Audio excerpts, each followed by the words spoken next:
Прво послание на апостол Петар, 5 глава.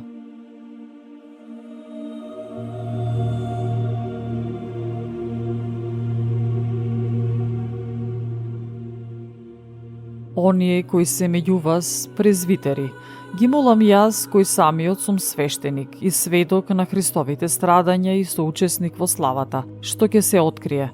Пасете го Божиото стадо, што го имате, надгледувајќи го не присилно, туку драговолно и според Бога, не заради срамна печалба, туку од се срце.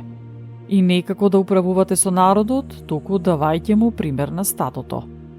А кога ќе се јави пастироначалникот, ќе добиете венец на слава што никогаш не свенува. Исто така и вие, помладите, покорувајте им се на презвитерите, а сите пак покорувајте се еден на друг.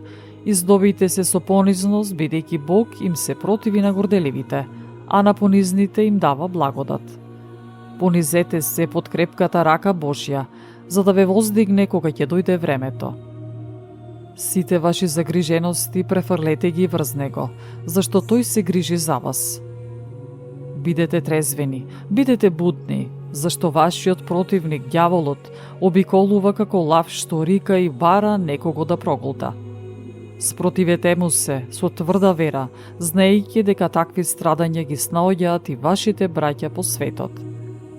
А Бог на секоја благодат, кој ве повика за својата вечна слава во Исус Христос, сам по вашето кратко страдање да ве усоврши, укрепи и направи непоколебливи. Нему слава и власт во век и веков. Амин. Посилван, нашиот верен брат, како што мислам, ви го напишав ова кратко послание, за да ве утешам и уверам дека ова е вистинската Божја благодат. Останете цврсто во неа. Ве поздравува црквата во Вавилон, избрана заедно со вас. И Марко, синот мој. Поздравете се еден со друг со целив на љубов. Мир на сите вас, што се во Христос. Амин.